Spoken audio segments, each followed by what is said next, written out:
नमस्कार, Soman goat farm. आज आपल्या फार्मवरील शेळ्या बघूया. हे पाऊस चालू आहे, रपचिप रिपचिप चालू आहे, तरी शेळ्या सोडायच लागतात. खरंच ते शेळेवाल्यांचं पाऊस असो काय असो, शेळ्या सोडाव्याच लागते. त्याशिवाय पर्याय नाही. चांगला पाऊस पडत आहे. हे आपल्या कोटा जातीच्या शेळ्या आहेत बघा. एक बारक करोड आता एक 7-8 महिन्याचा असेल.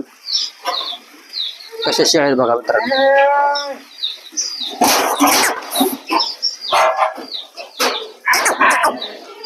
कानाची लेंथ, लांबी, शेळ्या सुटलेल्या आहेत बघा.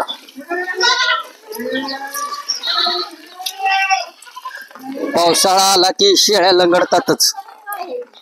त्यासाठी आपला फॉर्म्युला पेट्रोलचा आपल्या ग्रुपवर टाकलेला आहे, चॅनल वरती, ते बघा.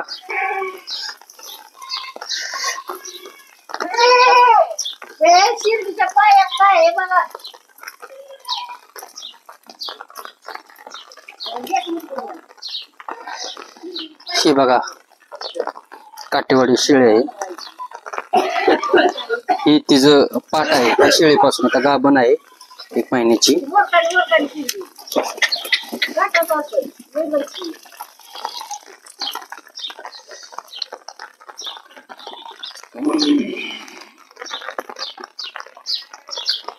बघा बर का लंगती.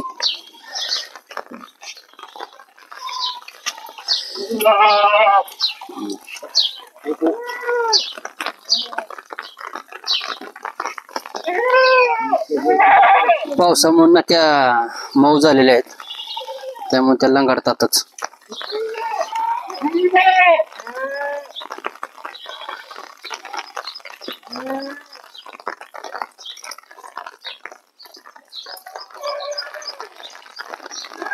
ह्या साईडला काय शेळ्या आहेत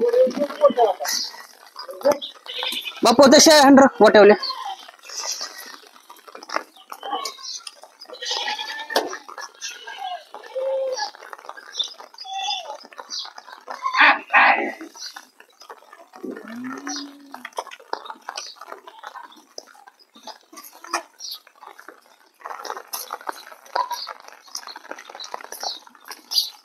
वीस 21 शेळ्या आहेत टोटल आपल्या.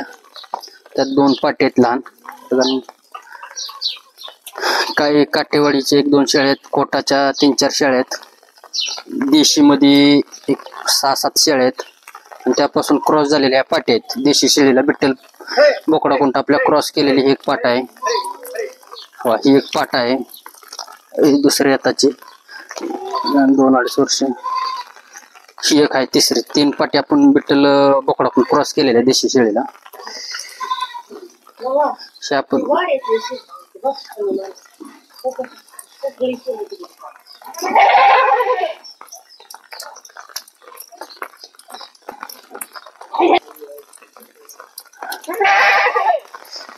पाऊस असला तरी या फिरस्ती शेळ्या सोडाव्याच लागते. त्या पर्याय नाही. 1 वर्षात 1.5 वर्षात आपण बंदिस्त करणार आहोत योग्य नियोजन करून. मग असं हिरवगार झालेलं आहे.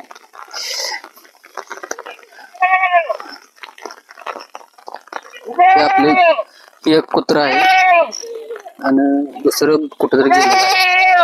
हा पुढं आहे बघा. कारण शेळी पालनामध्ये, फिरस्ती शेळी पालनात कुत्र्याची खूप मोठी भूमिका आहे. कारण आता पावसाळ्यामध्ये लांडगे खूप ताप देतात. हे पश्चिमी जातीचं आहे आपलं पिल्लू. 1 वर्ष 1.5 वर्ष झालेलं असेल त्यातले. अशा शेळ्या आहेत बघा, चरायला चाललेले आहेत.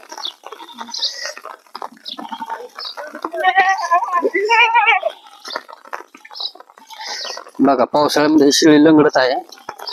सकाळी त्याला पेट्रोलचा फॉर्म्युला करायचा राहून गेलेला आहे, कारण काल नव्हती लंगडत.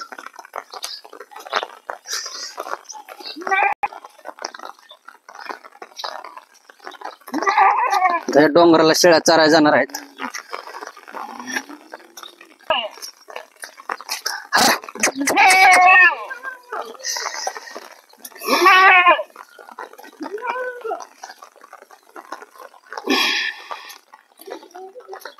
एक विठ्ठलची पाट आहे आपल्याकडे. कोटाच्या 5 पाटे आहेत. 1-2 काटेवाडीचे आहेत, काही देशी आहेत. पाऊस बऱ्यापैकी आहे. लगेच नेवाऱ्याला पळतात शेळ्या. धन्यवाद मित्रांनो. व्हिडिओ आवडल्यास लाईक करा, सबस्क्राईब करा.